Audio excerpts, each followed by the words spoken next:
خوش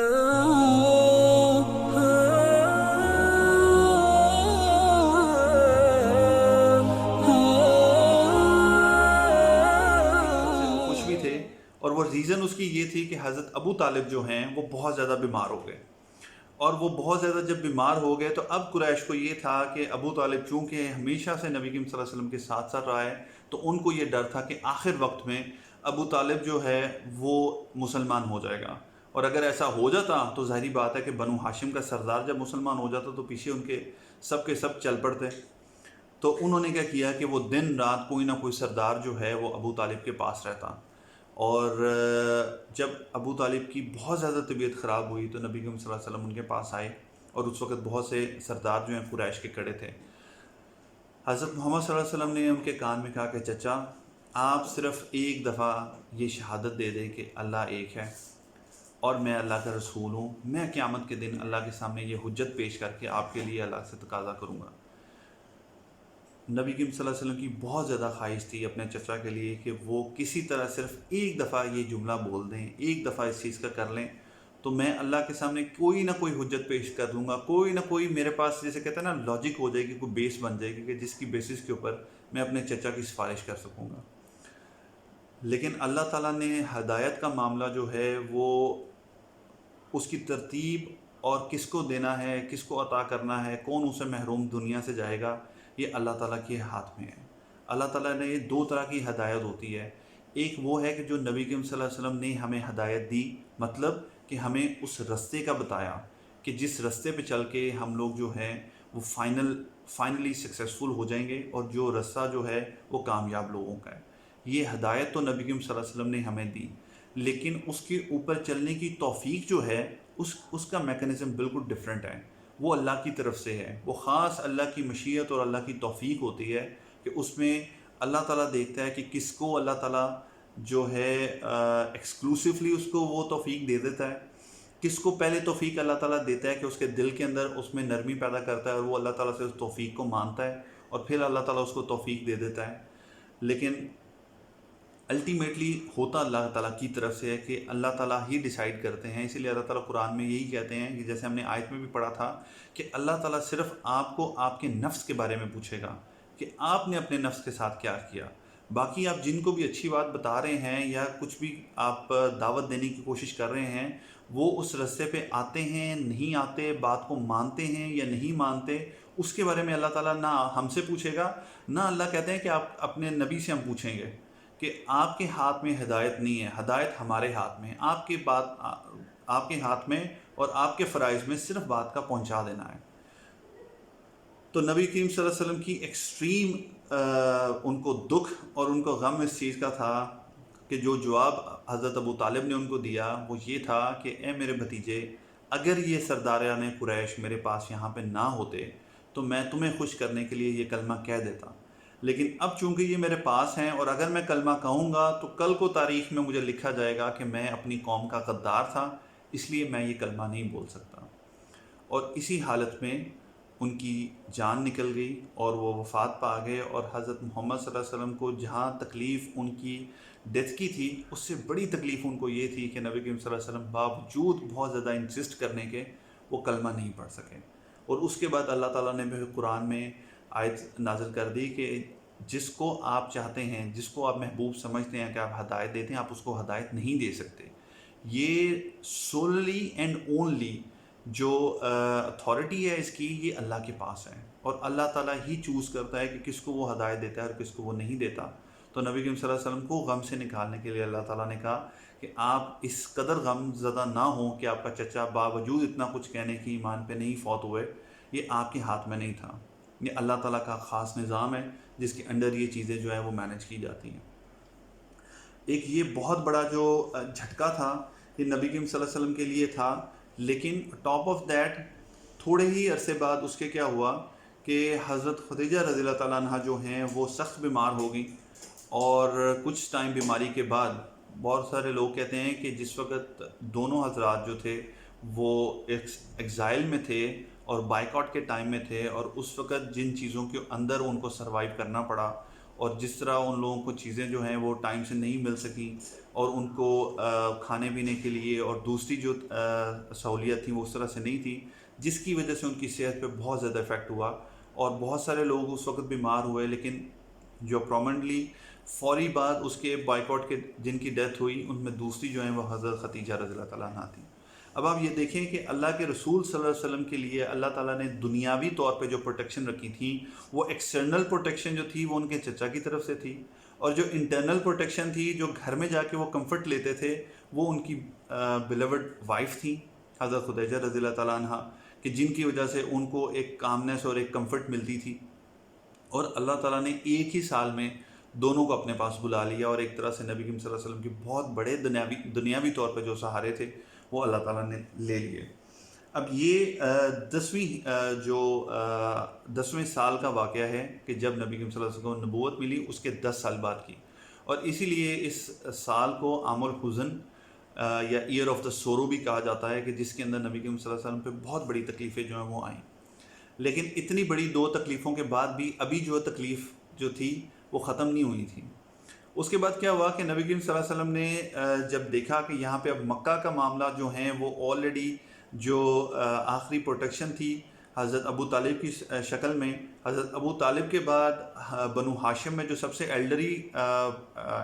جو فگر تھا وہ ابو لہب تھا۔ تو اب خود سوچیں کہ حضرت ابو طالب کو ریپلیس کیا ابو لہب نے، تو سوچیں کہ وہاں پہ پھر کیا سچویشن ہوئے گی نبی کریم صلی اللہ علیہ وسلم کے لیے۔ تو نبی کریم صلی اللہ علیہ وسلم نے فائنلی ڈیسائیڈ کیا کہ اب مجھے یہاں سے موو کرنا چاہیے، اور مجھے اپنی دعوت کے لیے ایک نئے سینٹر کے بارے میں اب ڈھونڈنا چاہیے، اور وہاں پہ اپنی جو دعوت کو اس کو موو کرنا چاہیے۔ اور اس کے لیے سب سے قریب ترین جو جگہ تھی جس کا انہوں نے انتخاب کیا وہ تھی طائف۔ طائف جو ہے وہ ایک طرح سے نیبرنگ سٹی یا ٹوین سٹی آف مکہ بھی کہا جاتا ہے، وہ سب سے قریب جو نیکسٹ سٹی ہے مکہ کے وہ طائف ہے۔ تو نبی کریم صلی اللہ علیہ وسلم نے اپنے ساتھ زید بن حارثہ کو لیا اور پیدل وہاں سے نکلے مکہ سے، کیونکہ اگر وہ اونٹ پہ یا اس طرح کا پورا اپنا ارینجمنٹ کر کے نکلتے تو مکہ کے لوگوں کو پتہ چل جاتا کہ نبی کریم صلی اللہ علیہ وسلم جو ہیں وہ لمبے سفر پہ جا رہے ہیں، یا وہ ہم سے دور جا رہے ہیں کسی اور کی مدد یا پھر سپورٹ حاصل کرنے کے لیے، تو وہ روک سکتے تھے۔ یہ ایک پریکاشن لیا نبی کریم صلی اللہ علیہ وسلم نے، اور وہ طائف کے لیے انہوں نے سفر کا آغاز کیا۔ اور تو نبی کریم صلی اللہ علیہ وسلم نے مکہ کے بعد طائف کا سفر شروع کیا آن فٹ، اور ان کے ساتھ حضرت زید رضی اللہ تعالیٰ عنہ تھے۔ جب حضرت محمد صلی اللہ علیہ وسلم طائف میں پہنچے تو طائف میں مینلی 3 بھائی تھے جو بڑے سردار تھے طائف کے، اور 3 جو بھائی تھے ان کا نام آتا ہے عبد یعلیل بن عمر، مسعود بن عمر اور حبیب بن عمر۔ یہ وہ لوگ تھے کہ جو بڑے سرداروں میں سے سردار تھے طائف کے۔ نبی کریم صلی اللہ علیہ وسلم سب سے پہلے جا کے جو ہیں ان کے سرداروں کو ملے۔ آپ نے دیکھا ہے کہ ٹیکنیک ہمیشہ سے یہ ہوتی تھی کہ سرداروں سے جا کے ملا جائے، کیونکہ اگر سردار آپ کی بات ماننے پہ تیار ہو جاتے ہیں تو پھر پوری کی پوری قوم کے لیے، پوری نیشن جو نیچے ہوتی ہے نا، اس کے لیے آسان ہو جاتا تھا کہ وہ خود بخود آٹومیٹکلی یہ انڈرسٹوڈ ہوتا تھا کہ وہ اس کے بعد نبی کریم صلی اللہ علیہ وسلم کے آخری سالوں میں یہ بالکل ہم دیکھیں گے کہ سردار آتے ہوتے تھے قبیلوں کے، اور پورے قبیلے جو ہیں وہ مسلمان ہو جایا کرتے تھے۔ تو اسی اسٹریٹجی کے اوپر جو ہے، کیونکہ جو ٹرائبل سسٹم تھا نبی کریم صلی اللہ علیہ وسلم اسی کے مطابق جو ہے ظاہر چیزوں کو لے کے چل رہے تھے۔ ابھی وہ اس پوزیشن میں نہیں تھے کہ ان چیزوں کو وہ چینج کرتے۔ تو جب ان کے پاس پہنچے تو انہوں نے بات سنی، نبی کریم صلی اللہ علیہ وسلم کی ساری بات سن کے بعد انہوں نے کہا کہ ہم آپ کی بات کو نہیں مان سکتے، کیونکہ ہمیں آلریڈی قریش کی طرف سے پتہ چل چکا ہے آپ کے بارے میں، اور ہم لوگوں کی بہت زیادہ ڈیلنگز تھیں، اور یہ طائف اور مکہ کا آپس میں بہت کلوز ریلیشن تھا۔ ان لوگوں کی ڈیلنگز بھی رہتی تھی بہت زیادہ، اور ان کی آپس میں رشتہ داریاں بھی تھیں۔ تو نبی کریم صلی اللہ علیہ وسلم نے کہا کہ ٹھیک ہے، اگر تم میری دعوت نہیں ماننا چاہتے تو تم نہ مانو، لیکن مجھے ایٹ لیسٹ ایک فیور یہ ضرور دو کہ تم کم سے کم جو قریش کے لوگ ہیں ان کو نہ بتاؤ کہ میں تمہارے پاس آیا تھا۔ تو وہ ہاں نہ کر کے بس نبی کریم صلی اللہ علیہ وسلم وہاں سے نکل جاتے ہیں۔ لیکن ان کا کریکٹر ہمیں یہاں سے پتہ لگتا ہے کہ جیسے ہی نبی کریم صلی اللہ علیہ وسلم وہاں سے نکلتے ہیں تو فوراً وہ اپنے ایک آدمی کو بھیجتے ہیں قریش کی طرف، تاکہ وہ جا کے ان کو بتائیں کہ نبی کریم صلی اللہ علیہ وسلم جو ہیں وہ یہاں پہ ہمارے پاس پروٹیکشن کے لیے آئے ہوئے تھے، اور اپنی دعوت کو لے کے یہاں آئے تھے۔ اور پھر انہوں نے یہاں تک ختم نہیں کیا، اس کے بعد انہوں نے کیا کیا کہ وہاں کے طائف کے جو لوگ تھے، جو بچے تھے، جو غلام تھے، سلیو گرلز تھیں، ان کو کیا کیا کہ نبی کریم صلی اللہ علیہ وسلم کے پیچھے لگا دیا کہ نبی کریم صلی اللہ علیہ وسلم کو پتھر مارنے کے لیے۔ اب آپ خود امیجن کریں کہ سچویشن یہ تھی کہ نبی کریم صلی اللہ علیہ وسلم ایک دوسرے سے شہر سے آئے ہوئے، پیدل سفر کر کے تھکے آ رہے پہنچے ہوئے، کوئی شیلٹر نہیں، کوئی رہنے کی جگہ نہیں ہے، کوئی ہوسٹ نہیں ہے، اور بات کر کے سرداروں کے پاس، سو کالڈ جو ہیں سردار، ان کے پاس سے نکلتے ہیں، اور پھر ان کے پیچھے بچے لگ جاتے ہیں جو ان کے اوپر پتھر مار رہے ہیں ان کو، نعوذ باللہ، اس طرح سے کہ جیسے ہم لوگ دیکھتے ہیں کہ کوئی جو کوئی آدمی سینسز پہ نہیں ہوتا اور وہ آگے آگے بھاگتا ہے اور اس کے پیچھے لوگ پتھر لے لے کے بھاگتے ہیں۔ نبی کریم صلی اللہ علیہ وسلم بچنے کے لیے آگے چلتے، کبھی تیز چلتے، کبھی آہستہ ہو چلتے، لیکن مسلسل پیچھے لوگ جو ہیں ان کو پتھر مارتے، مذاق اڑاتے، ہنستے ان کے اوپر، اور جو وجہ کائنات ہیں انہوں نے اتنی بڑی تکلیف سہی کہ وہ اس سچویشن کے اندر اس حد تک ان کے پیچھے لگے رہے اور ان کو پتھر مارتے رہے کہ حتیٰ نبی کریم صلی اللہ علیہ وسلم کا پورا چہرہ مبارک جو ہے وہ خون سے جو ہے وہ کور ہو گیا، اور اتنا خون نکلا کہ بعد میں حضرت عائشہ نریٹ کرتی ہیں کہ نبی صلی اللہ علیہ وسلم فرمایا کہ اس دن خون نکلتے نکلتے پوری باڈی سے ایسے فلوٹ کرتے کرتے جب نیچے آیا تو جیسے جوتوں کے اندر آ کے جم جاتا ہے خون، اور اتنا اکٹھا ہو جاتا ہے کہ آپ کو پتہ ہے بلڈ جب کولڈ ہوتا ہے تو پھر وہ جم جاتا ہے، تو نبی کریم صلی اللہ علیہ وسلم کے پیر اپنے جوتوں میں جم گئے، اتنا زیادہ ان کا جو ہے وہ بلڈ ہوا۔ اور اس قسم کا ٹریٹمنٹ تھا، یہ وہ لوگ تھے کہ جن لوگوں نے ہمارے پیارے نبی صلی اللہ علیہ وسلم کو جو ٹریٹ کیا وہ اس کا یہ تھا کہ نبی کریم صلی اللہ علیہ وسلم نے کیا کیا تھا، ایک اللہ کی دعوت پہنچائی تھی اور ایک ان کو فیور کے لیے بولا تھا کہ تم ان کو انفارم نہ کرنا، لیکن اس کے الٹ دونوں چیزیں ہوئیں۔ یہ کرتے کرتے نبی کریم صلی اللہ علیہ وسلم اور حضرت زید جو ہیں وہ ایک باغ کے پاس پہنچے، اور انہوں نے دیکھا کہ باغ میں کچھ جگہ تھی تو وہ کچھ جھاڑیوں کے پیچھے چھپ کے جو ہے وہ بیٹھ گئے۔ اب یہ جو باغ ہے یہ بیسیکلی دو بھائی تھے جو کہ مکہ کے رہنے والے تھے، لیکن ان کا ایک اپنا باغ جو ہے ادھر طائف میں تھا۔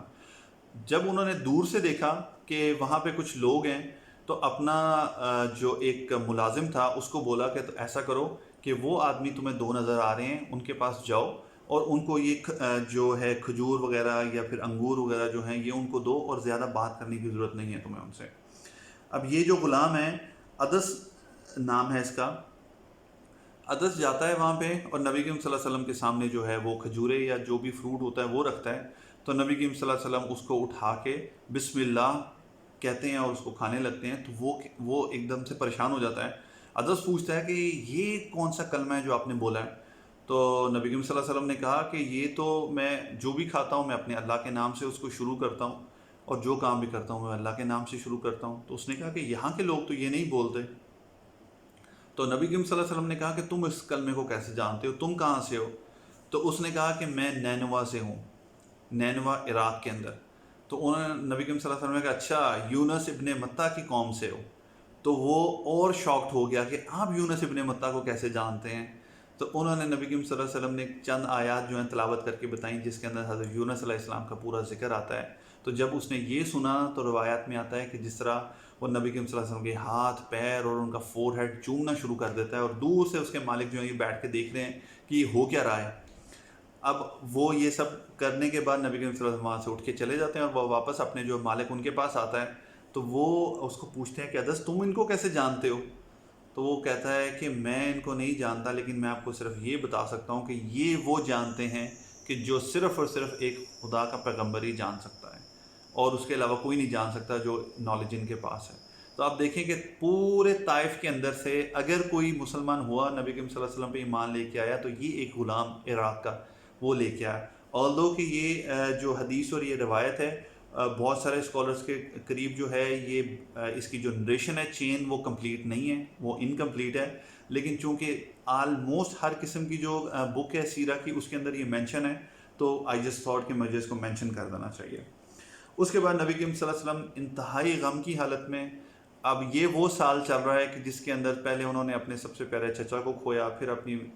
بیوی کو کھویا، اور اب یہ اتنا بڑا تکلیف دہ واقعہ تھا کہ جنگ احد میں نبی کریم صلی اللہ علیہ وسلم کو جو چوٹ آئی اور جو ان کو 70 اپنے صحابہ کا لاس دیکھنا پڑا،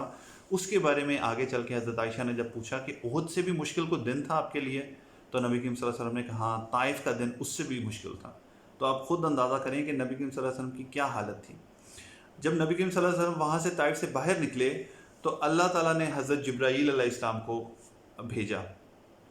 اور حضرت جبرائیل علیہ السلام کے ساتھ ایک اور فرشتہ تھا کہ اللہ تعالیٰ نے کہا جبرائیل علیہ السلام کے تھرو کہ ہم آپ کو دیکھ رہے ہیں کہ یہ لوگ آپ کے ساتھ جو کر رہے ہیں، تو یہ ہم نے بھیجا ہے اللہ تعالیٰ نے پہاڑوں کا فرشتہ کہ جس کے ذمہ پہاڑوں کی ذمہ داری ہے، تو اس فرشتے کو اللہ تعالیٰ نے آپ سے بھیجا ہے۔ وہ فرشتہ نبی صلی اللہ علیہ وسلم کی خدمت میں حاضر ہوتا ہے اور کہتا ہے کہ اللہ کے نبی آپ حکم دیجئے، اللہ تعالیٰ نے آج مجھے آپ کے حکم کے تابع کیا ہے کہ آپ مجھے بتائیے کہ ان دو پہاڑوں کے درمیان یہ جو وادی ہے طائف کی، مجھے بتائیں میں ان کو کرش کر دوں ان دو پہاڑوں کے اندر اگر آپ حکم دیتے ہیں۔ تو نبی کریم صلی اللہ علیہ وسلم نے کیا کہا؟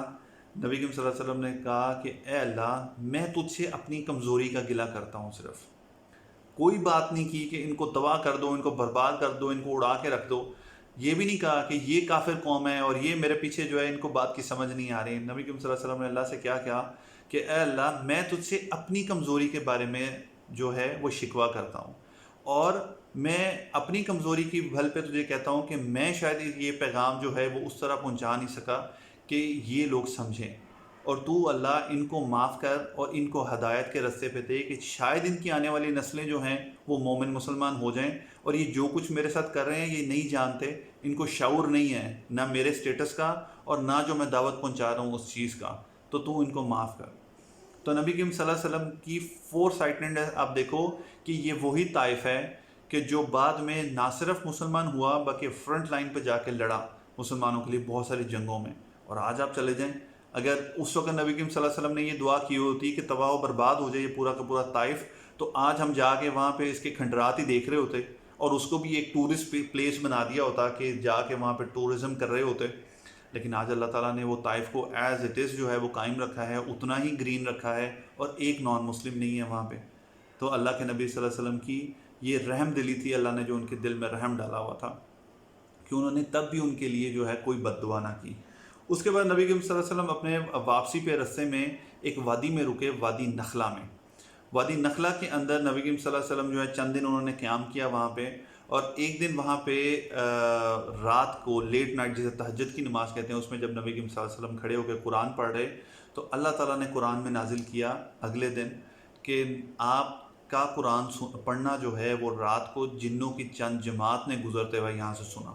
جنوں کے گروپ نے وہاں سے سنا، اور جب وہ وہاں پہ انہوں نے قرآن کو سننا شروع کیا تو انہوں نے کہا کہ خاموشی سے اس کلام کو سنو، اور وہ پھر سنتے رہے اس کلام کو، اور اس کلام کو سننے کے بعد وہ اس پہ ایمان لے آئے، اور ایمان لانے کے بعد اپنی قوم پہ واپس گئے اور اپنی قوم کو کہا کہ آج ہم نے ایسا کلام سنا ہے کہ جو تصدیق کرتا ہے اس کی کہ جو موسیٰ کے اوپر نازل کیا گیا تھا۔ یعنی یہ وہ جن تھے جو موسیٰ علیہ السلام کے دور سے جو ہے وہ چلتے آ رہے تھے، اور ان کو موسیٰ کی وحی کے بارے میں پتہ تھا، اور انہوں نے جا کے پھر اپنی قوم کے اندر اس کو دعوت دی، اس کی تبلیغ کی، اور جنوں کی ایک بہت بڑی جماعت جو ہے وہ مسلمان ہوئی۔ اور نبی کریم صلی اللہ علیہ وسلم سے غالباً 4 یا 6 دفعہ اس سیرت کے اندر جن جو ہیں وہ ملاقات کرنے کے لیے آئے تھے، اور یہ پہلا واقعہ تھا کہ جس میں نبی کریم صلی اللہ علیہ وسلم کی ملاقات جنوں کے ساتھ نہیں ہوئی، لیکن جنوں نے نبی کریم صلی اللہ علیہ وسلم سے قرآن سن کے تو ایمان قبول کیا۔ تو اللہ تعالیٰ نے ایک طرح سے نبی کریم صلی اللہ علیہ وسلم کو قرآن میں نازل کر کے کہا کہ آپ کی ایفرٹس کے اندر اور اس کلام کے اندر کوئی کمی نہیں ہے،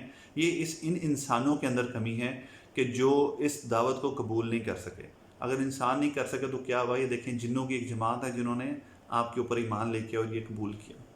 تو اس کے بعد نبی کریم صلی اللہ علیہ وسلم جو ہیں واپس مکہ پھر تشریف لے گئے، اور پھر مکہ میں انٹر ہونا بھی ان کے لیے ایک مسئلہ تھا، جیسا کہ میں نے آپ کو بتایا کہ آلریڈی انہوں نے اپنے آدمیوں کو بھیج کے بتا چکے تھے کہ نبی کریم صلی اللہ علیہ وسلم جو ہیں وہ طائف میں آئے ہیں، اور پھر نبی کریم صلی اللہ علیہ وسلم کس طرح میں مکہ میں انٹر ہوئے، اور اس کے بعد کون سی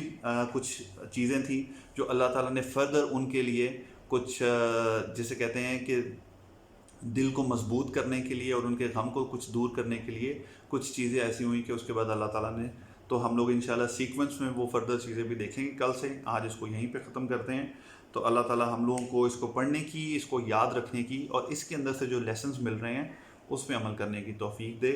تو انشاءاللہ کل ملتے ہیں اور اس کو کنٹینیو کرتے ہیں۔ السلام علیکم ورحمۃ